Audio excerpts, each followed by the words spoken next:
Election express में आपका इस्तकबाल करते मैं हूं आपके साथ सना वारिस। लोकसभा इंतखाब के लिए अब 1 महीने से कम वक्त रह गया है। 11 अप्रैल से 19 मई तक 7 मरहलों में वोटिंग होगी। तारीखों के ऐलान के साथ ही इंतखाबात को लेकर सियासी पार्टियों की सरगर्मियां तेज हो गई हैं। प्रियंका गांधी ने प्रयागराज से तशहीरी मुहिम का आगाज कर दिया, तो उधर गुलबर्गा में राहुल गांधी ने कहा कि पीएम मोदी आइन को खत्म करना चाहते हैं। वहीं हैदराबाद पार्लिमानी हल्के से असदुद्दीन ओवैसी ने कागजात नामजदगी दाखिल कर दी है। लखनऊ में जमहूरी कदरों की बहाली के लिए जमात इस्लामी को लगातार कोशिश में लगी हुई है। इलेक्शन एक्सप्रेस में हम रोज बरोज होने वाले इलेक्शन की सरगर्मियों से आपको करते हैं बाखबर। तो चलिए शुरू करते हैं इलेक्शन एक्सप्रेस।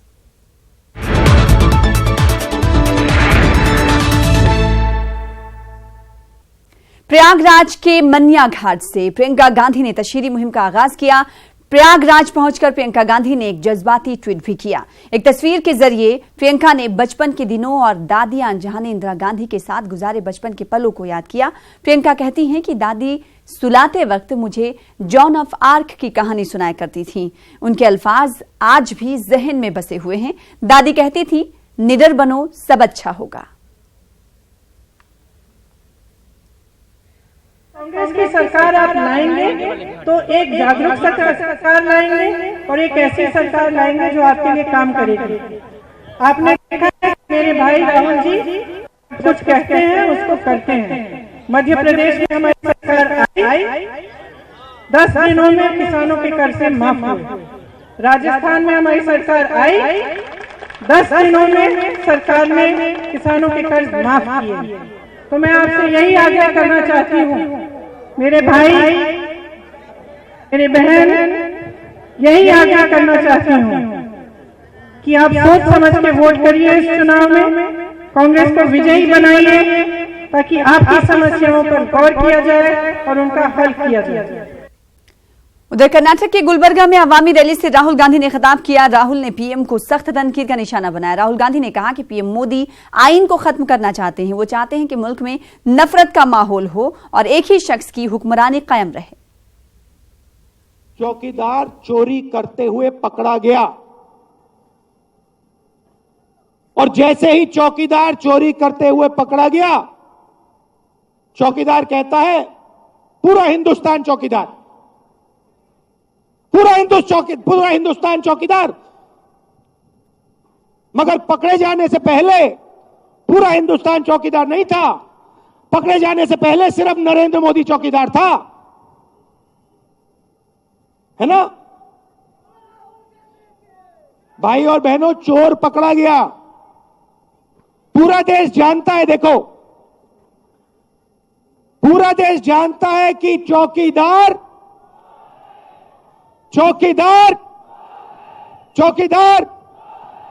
8 बजे रात को नरेंद्र मोदी जी कहते हैं 500 रुपए का, 1000 रुपए का नोट मुझे अच्छा नहीं लगता, मैं इसको रद्द करने जा रहा हूं। काले धन के खिलाफ लड़ाई, आप सबको बैंक के सामने खड़ा कर दिया। हिंदुस्तान के सब गरीब लोगों को, किसानों को, मजदूरों को, छोटे दुकानदारों को लाइन के सामने खड़ा कर दिया। क्या आपको लाइन में काले धन वाले दिखाई दिए? आपको चोर दिखाई दिए उस लाइन में? नहीं, हिंदुस्तान की गरीब जनता थी। मैं आपको बताता हूं चोर कहां थे। चोर बैंक के पिछले वाले दरवाजे से अंदर घुसे, एसी कमरे में बैठे और उन्होंने अपना पूरा का पूरा काला धन सफेद में बदल दिया। नरेंद्र मोदी जी नफरत फैलाते हैं, एक धर्म दूसरे धर्म के बीच में नफरत।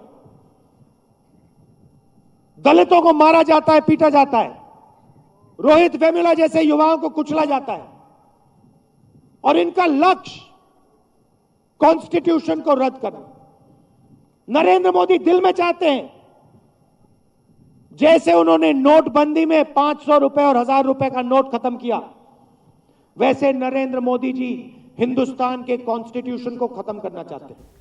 वज़ीर-ए-आज़म नरेंद्र मोदी ने पणजी कला अकादमी में मनोहर पर्रिकर के जस्द खाकी का दीदार किया और उन्हें खराज अक़ीदत पेश किया। पीएम ने पसमानदगान से ताज़ियत का भी इजहार किया। वज़ीर दिफ़ा निर्मला सीतारमन ने भी मनोहर पर्रिकर को खराज अक़ीदत पेश किया है और इस वक्त मनोहर पर्रिकर की आखिरी रसूमात अदा की जा रही हैं। आपको सीधे लिए चलते हैं आखिरी रसूमात की इस तकरीब में। आखिरी दीदार के लिए लोगों का जमे गफ़ीर देखा जा रहा है। इस वक्त सीधे तौर पर तस्वीरें पणजी से आप देख रहे हैं, जहाँ पर सरकारी एजाज़ के साथ आज मनोहर पर्रिकर को विदाई दी जा रही है। लोगों का जमे गफ़ीर भी आप देख सकते हैं और इस बीच तीनों अफवाज के सरबराहान की मौजूदगी भी देखी जा सकती है। सरकारी एजाज़ के साथ आज इस बड़ी शख्सियत को विदा किया जा रहा है। तमाम लोग गम से निढाल हैं। अगर पसमानदगान की बात करें तो उनकी जानिब से लगातार गम मातम का ही मुजाहरा किया जा रहा है। वहीं अगर बात बीजेपी की कर ली जाए तो बीजेपी की जानिब से कहा जा रहा है कि अजीम लीडर को खो दिया है और जिसका खिला मुमकिन नहीं है। तो तस्वीरें आप सीधी तौर पर देख रहे हैं पणजी से, जहां पर आखिरी रसूमात अदा की जा रही है। साबिक़ वज़ीर आला गोवा मनोहर पर्रिकर हमारे दरमियान नहीं रहे। कल इन्होंने दुनिया फ़ानी को अलविदा कहा था। तो मनोहर पर्रिकर के इंतकाल के बाद उनकी जानशीनी पर बीजेपी में गौर खौस चल रहा है। जल्द ही सीएम ओहदे के ताल्लुक से तस्वीर साफ हो सकती है। गडकरी और दिगर से मीटिंगों के बाद Goa BJP legislative party leader के नाम का ऐलान किया जाएगा। प्रमोद सावंत का नाम वजीर आला की रेस में आगे बताया जा रहा है। उधर कांग्रेस के 14 रुकनी वफ्द ने भी गवर्नर मृदुला सिन्हा से मुलाकात की। कांग्रेस ने गोवा में हुकूमत साजी का दावा पेश किया है। कांग्रेस ने हुकूमत साजी के लिए मतलूबा एदाद दोशुमार होने का भी दावा किया है। कि हम मेजोरिटी फ्लोर पे मेजोरिटी प्रूव करेंगे कि हमको भी पता है 19 नंबर होना चाहिए और हमारे पास है। हमको मौका, यही तो इसीलिए तो हमने मांगा है ना, हमको पहले मौका दीजिए, हम फ्लोर पे मेजोरिटी। वहाँ विनय तेंदुलकर ये दावा कर रहे हैं कि 2 बजे तक सीएम पद की चर्चा हो जाएगी और 3 बजे तक स्वर्ण इन करेंगे, शपथ लेंगे। इस पर क्या कहेंगे? इसके बारे में हमको पता नहीं है, लेकिन as a single largest party हमको पहले बुला। सियासी माहौल में लफ्ज चौकीदार पर सियासत तेज हो गई है। राहुल ने चौकीदार चोर है का नारा बुलंद किया तो बीजेपी ने एक नया नारा दिया है। ऐसे में लफ्ज चौकीदार पर सियासत खूब हो रही है। चौकीदार चौकीदार जैसे भी कहना है आप चौकीदार बोलो, दूसरे साइड से पता लगेगा चोर है। ये नारा राहुल गांधी की हर रैली में सुना जा रहा है। राहुल रास्त तौर पर वज़ीर-ए-आज़म नरेंद्र मोदी पर निशाना साध रहे हैं। इसका जवाब नरेंद्र मोदी कुछ इस तरह दे रहे हैं। आप आश्वस्त रहिए, आपका ये चौकीदार पूरी तरह से चौकन्ना है। पीएम के जवाब के बाद भी राहुल गांधी हमलावर हैं। जिस चौक चौराहे से राहुल गांधी गुजरते हैं वहां एक ही नारा देते हैं, चौकीदार। तो आवाम जवाब देती है, चोर है। चौकीदार चौकीदार जैसे भी कहना है आप चौकीदार बोलो, दूसरे साइड से पता लगेगा चोर है। पीएम मोदी ने अपना ट्विटर हैंडल बदल दिया है और लिख दिया, चौकीदार नरेंद्र मोदी। ये सिलसिला तेजी से आगे बढ़ा। पीएम के बाद बीजेपी सदर ने नाम के आगे चौकीदार जोड़ लिया। इस पर राहुल गांधी ने पलटवार किया है। उन्होंने ट्विटर पर लिखा है, मिस्टर मोदी, आप डिफेंस की हालत में क्यों हैं? क्या आप खुद को गुनहगार महसूस कर रहे हैं? राहुल गांधी तो पहले ही हमलावर थे और अब अपोजिशन पार्टियों ने भी चौकीदार पर हमला बोलना शुरू कर दिया है। अखिलेश यादव ने लिखा है, मैं भी चौकीदार की मार्केटिंग उन किसानों की बेइज्जती है जो तमाम रात जागकर अपने खेत बचाने पर मजबूर हैं। मुल्क को तशहीरी वज़ीर-ए-आज़म नहीं, नया वज़ीर-ए-आज़म चाहिए। उधर बीजेपी तर्जुमान शहनवाज हुसैन ने कांग्रेस पर निशाना साधा। इनका कहना है कि उत्तर प्रदेश हो या मगरबी बंगाल, सियासी पार्टियां कांग्रेस से तौबा कर रही हैं क्योंकि इन्हें पता है कि कांग्रेस की हार तय है।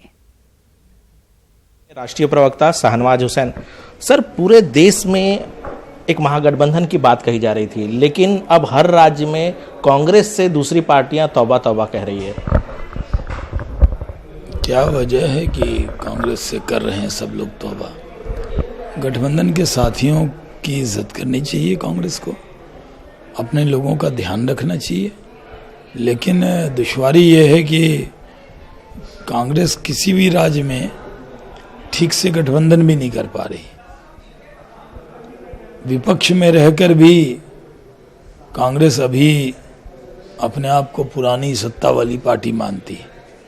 नरेंद्र मोदी जी ने, हमारी पार्टी ने हर अपने गठबंधन के साथियों की इज्जत की है। जो लोग हमसे नाराज थे उनको मनाया है, रूठे को मनाया है, टूटों को जोड़ा है। हमारा एजीपी से भी समझौता हो गया जो चले गए थे, हमारा शिवसेना से भी समझौता हो गया। तो हमने कई राज्य में, तमिलनाडु में भी हमने समझौता किया है, लेकिन कांग्रेस पार्टी कहीं भी समझौता करने में नाकाम रही। सर, पश्चिम बंगाल में तृणमूल कांग्रेस पहले से ही कांग्रेस से दूर थी। कहा जा रहा था कि सीपीएम और लेफ्ट के साथ समझौता हो जाएगा। अब सीपीएम ने भी साफ कर दिया कि कांग्रेस के साथ वो नहीं जानेगा। दूध का जला छाछ भी फूक फूक कर पीता है। पिछली बार कांग्रेस ने विधानसभा चुनाव में, कम्युनिस्ट पार्टी ने कांग्रेस से समझौता कर लिया था और बुरी तरह हारे थे। इसलिए कांग्रेस के नाव पे कोई भी बैठने को तैयार नहीं है। समर्थन तो दूर, मायावती कह रही हैं कि कांग्रेस के साथ जो एक गठबंधन की बात कह रही थी, उसको लेके कांग्रेस भ्रम ना फैलाए। नहीं, सही है कि कोई भी कांग्रेस को चिमटे से छूने को भी तैयार नहीं। मायावती जी भी दूर दूर हैं, अखिलेश जी दूर हैं। कितना भी राहुल जी और प्रियंका जी कोशिश कर लें, यूपी में अमेठी, रायबरेली भी इस बार मुश्किल है कांग्रेस के लिए। ये थे सैयद शाहनवाज हुसैन। कैमरामैन सोनू मंडल के साथ अनूप गुप्ता, न्यूज 18 नेटवर्क, दिल्ली। उधर मरकजी वजीर मुमलिकत बराए पीएमओ डॉक्टर जितेंद्र सिंह का कहना है कि किसी भी पार्टी के वजूद में आने से बीजेपी को कोई फर्क नहीं पड़ने वाला है और हर पार्टी को आवाम के बीच जाने का हक हासिल है। जम्मू में बीजेपी हेडक्वार्टर पर एक प्रोग्राम के दौरान जितेंद्र सिंह ने कहा कि बीजेपी किसी भी इलेक्शन के लिए तैयार है। कांग्रेस को तनकीद का निशाना बनाते हुए जितेंद्र सिंह ने कहा कि वो वक्त चला गया जब लोग अपने बुजुर्गों के नाम पर वोट मांगा करते थे। मरकजी वजीर ने फारूक अब्दुल्ला की हालिया बयानबाजी पर रद्द-ए-अमल जाहिर करते हुए कहा कि एनसी सदर को अपने आप में खतरा नजर आ रहा है। जितेंद्र सिंह ने कहा कि एयर स्ट्राइक से दहशतगर्दों को कम और कश्मीरी लीडरों को ज्यादा नुकसान पहुंचा है। इन्होंने कहा कि पाकिस्तान को सरहद पर मुंहतोड़ जवाब दिया जाता है। आतंकी को आतंकी कहने का जिनमें ना साहस है ना निष्ठा है, वो यदि हमें नसीहत देते हैं तो उसकी कितनी विश्वसनीयता है, ये मीडिया मित्र इसका फैसला करें। पुलवामा के हादसे के बाद इन कश्मीर केंद्रित नेताओं में से किसी एक ने भी सीधा ना जैश ए मोहम्मद का नाम लिया, ना पाकिस्तान का नाम लिया। बड़े फलसफाना बयान देकर के आपके रिकॉर्ड में अपने आप नाम को शामिल करने का प्रयास किया कि violence anywhere is bad, violence nothing to do with civilize society. हमारा ये मानना है कि यदि हम आतंक के खिलाफ इस युद्ध में ईमानदारी से जुटे हैं मोदी जी के पीछे, तो we should have the courage and conviction to name and shame the terrorist and the terrorist supporting organisations without ambiguity. वो कुछ समय से इस प्रकार की बातें कर रहे हैं क्योंकि उनको खुद अपने आप में खतरा नजर आ रहा है। और कभी कभी मानो ऐसा लगता है कि ये जो एयर स्ट्राइक हुई है इसका आघात आतंकियों को कम पहुंचा और इन कश्मीरवादी नेताओं को ज्यादा पहुंचा। एमआईएम सदर असदुद्दीन ओवैसी ने आज लोकसभा इलेक्शन के लिए पर्चे नामजदगी दाखिल कर दी है। इन्होंने हैदराबाद पार्लिमानी हल्के से कागजात नामजदगी दाखिल किए। आपको बता दें कि आज लोकसभा इंतखाब के पहले मरहले के लिए कागजात नामजदगी दाखिल किए जा रहे हैं। लोकसभा इंतखाब 2019 के लिए 7 मरहलों में वोट डाले जाएंगे और पहले मरहले में 91 सीटों पर राय दहिंदगान अपने हक राय दही का इस्तेमाल करेंगे।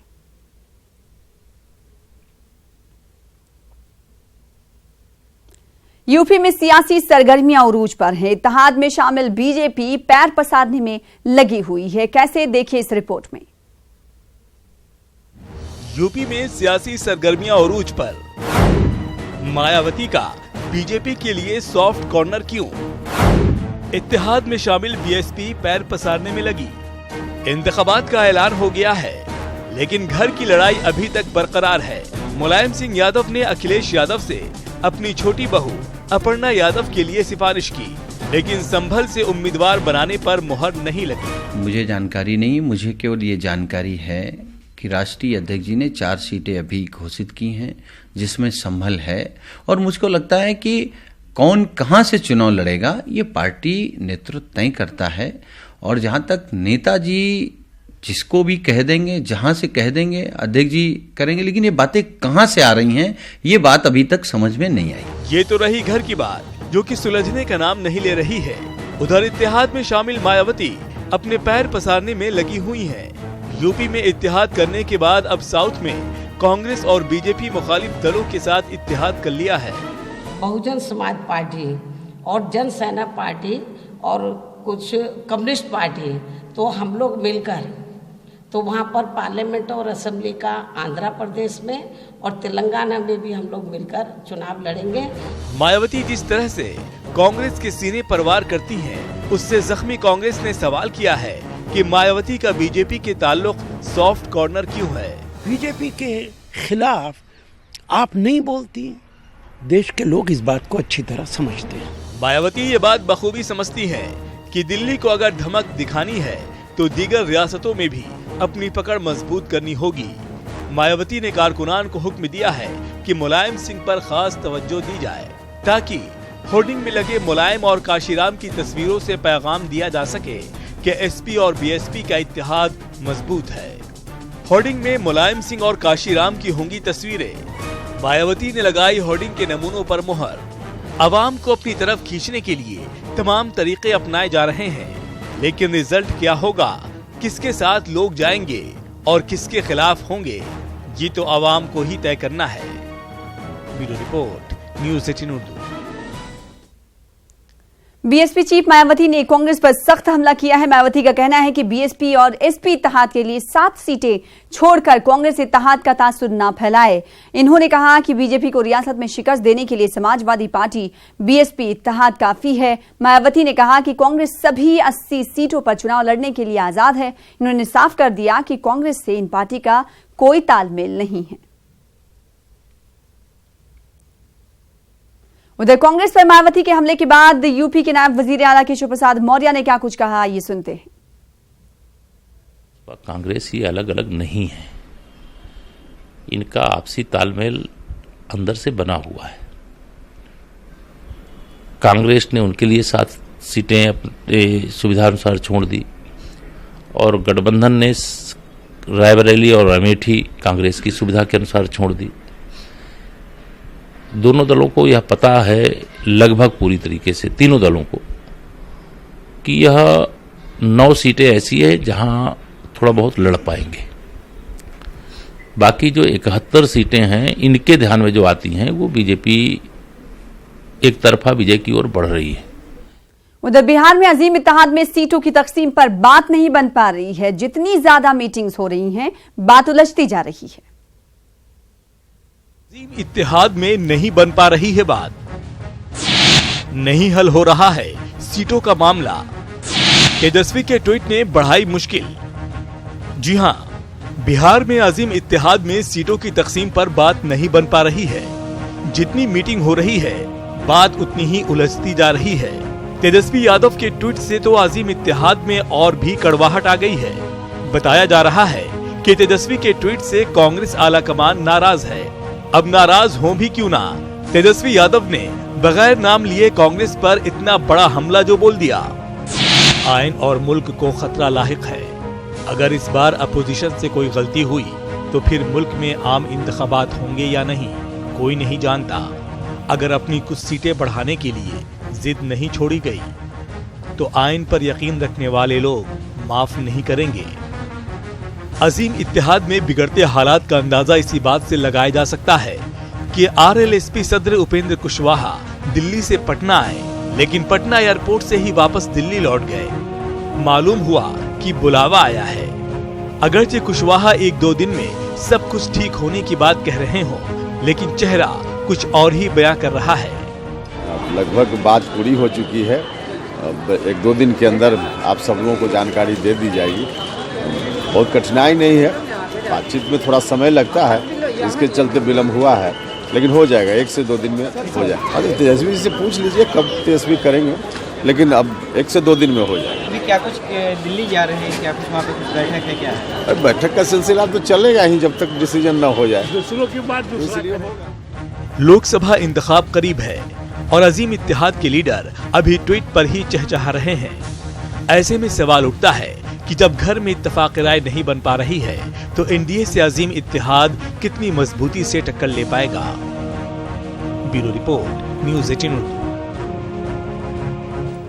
उधर जमहूरी कदरों की बहाली और बेहतर निजाम के क़याम के लिए जमात इस्लामी ने अपनी मखसूस तहरीक शुरू कर दी है। इस तहरीक के तहत जमात इस्लामी के अरकान घर घर पहुंचकर लोगों को वोट की कद्र और कीमत का एहसास कराएंगे। देखिए इस हवाले से लखनऊ से तारिक कमर की खास रिपोर्ट।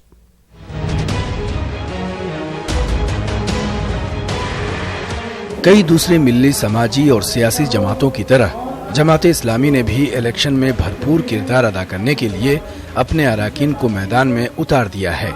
मगरबी उत्तर प्रदेश के बाद अब मशरकी उत्तर प्रदेश में भी जमात के अरकान घर घर पहुंचकर बिलखुसूस परेशान हाल तबके के वोटरों को ये बताएंगे कि आदम सियासी इस्तेहकाम के नतीजे में ही उन पर जुल्म व तशद्दुद बर्पा किया जाता है, लिहाजा वो अपने जमहूरी हक का इस्तेमाल पूरी दानिशमंदी से करें।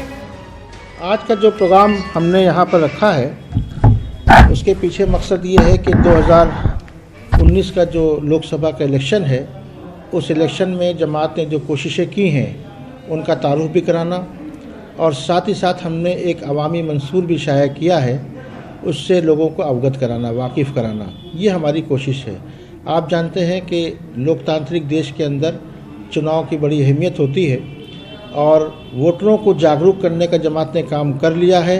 आने वाले दिनों में हमारी कोशिश ये है कि लोग 100% मतदान करें और मौजूदा हुकूमत के मजालिम से, इनके अत्याचार से जो हमारे देश की आवाम पीड़ित है, दुखी है, किसान दुखी हैं, नौजवान दुखी हैं, ख़वातीन और बच्चियाँ दुखी हैं, उनसे उसे निजात मिल सके। जमात इस्लामी की गुफ्तगू के पस मंज़र में ये तो समझा जा सकता है कि जमात इस्लामी बीजेपी की पॉलिसियों से नाराज है और ये मानती है कि मुसलमानों पर जितने जुल्म मौजूदा दौरे इक़्तिदार में हुए हैं इतने कभी नहीं हुए। ताहम जिम्मेदार ओहदेदार ये भी कहते हैं कि वो किसी पार्टी के मुखालिफ नहीं हैं, बल्कि सेकुलर उम्मीदवार को फौकियत देते हैं।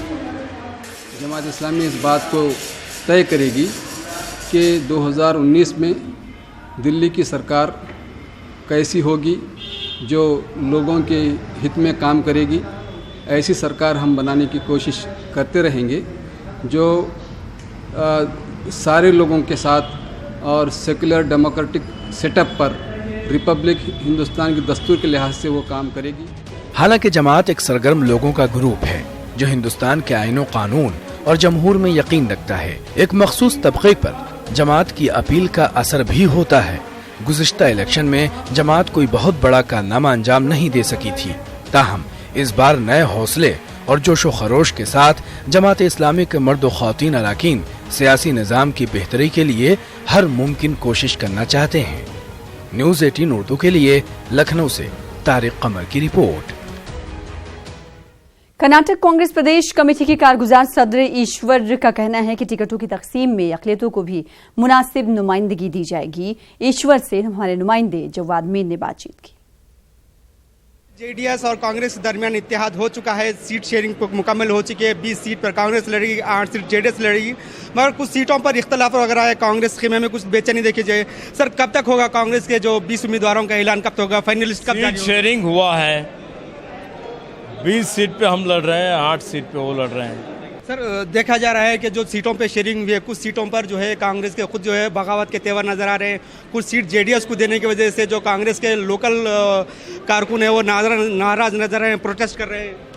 देखो 1-2 सीट पे कुछ नाराजगी है, नहीं बोल के नहीं बोल रहा मैं। उन सभी हमारे कार्यकर्ताओं के साथ हमारे पूरे नेताएं मिल के बात करके उनकी नाराजगी दूर करने वाले हैं और उनका नाराजगी दूर भी हो जाएगा और बराबर सभी लोग एकजुट होकर कांग्रेस के पक्ष में, मैत्री पक्ष के पक्ष में काम करेंगे। सर मंडिया सीट पर अभी तक कंट्रोवर्सी बरकरार है, क्या वो बेंगलुरु नॉर्थ हल्के की मौजूदा एमपी मरकजी वजीर डीवी सदानंद गौड़ा ने अपनी इंतखाबी मुहिम शुरू कर दी है। सदानंद गौड़ा की इंतखाबी मुहिम में बीजेपी के अक़लियती लीडर भी बढ़ चढ़कर हिस्सा ले रहे हैं। न्यूज़ 18 उर्दू से गुफ्तगू करते हुए सदानंद गौड़ा ने कहा कि मुसलमान उन्हें वोट दें या ना दें, लेकिन उनके लिए दुआ जरूर करते हैं। सदानंद गौड़ा ने कहा कि जब वो वजीर आला थे तो इन्होंने हज भवन की तामीर के लिए 40 करोड़ रुपए फराहम किए, उनसे पहले किसी ने भी ये काम नहीं किया।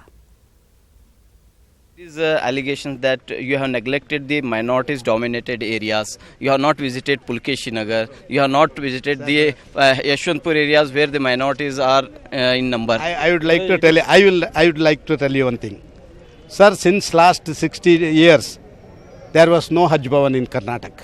When I was the chief minister, I gave 40 crore lakhs and Hajj Bhavan was constructed. Almost all the Muslim brothers, they may vote or may not vote, that I don't know. But everybody says that Sadananda Gowda is the man who gave us Hajj Bhavan, and they are praying with the Lord Allah that everybody should bless. और एक बार फिर से आपको सीधी ले चलते हैं पणजी, जहां पर आखिरी रस्मात अदा की जा रही है मनोहर पर्रिकर की, जो कि साबिक वजीर आला थे। आज आपको बता दें कि आखिरी रस्मात की तस्वीरें टीवी स्क्रीन पर आप देख सकते हैं। मनोहर पर्रिकर साबिक वजीर आला जिनका इंतकाल कल हुआ, उसके बाद सियासी खिला पैदा हुआ है। तमाम लीडरान की जानिब से उन्हें खराज क़दर पेश किया जा रहा है। वज़ीर आज़म नरेंद्र मोदी की अगर बात करें तो वज़ीर आज़म नरेंद्र मोदी कला केंद्र पहुँचकर उन्होंने खराज क़दर पेश किया मनोहर पर्रिकर को। आखिरी दीदार के लिए कुछ देर तक उनकी जज्द खाकी को रखा गया था और इस वक्त आखिरी रसूमात की झलकियाँ तस्वीरें आप देख पा रहे हैं टीवी स्क्रीन पर। फिलहाल इलेक्शन एक्सप्रेस में मुझे दीजिए इजाजत। आदाब।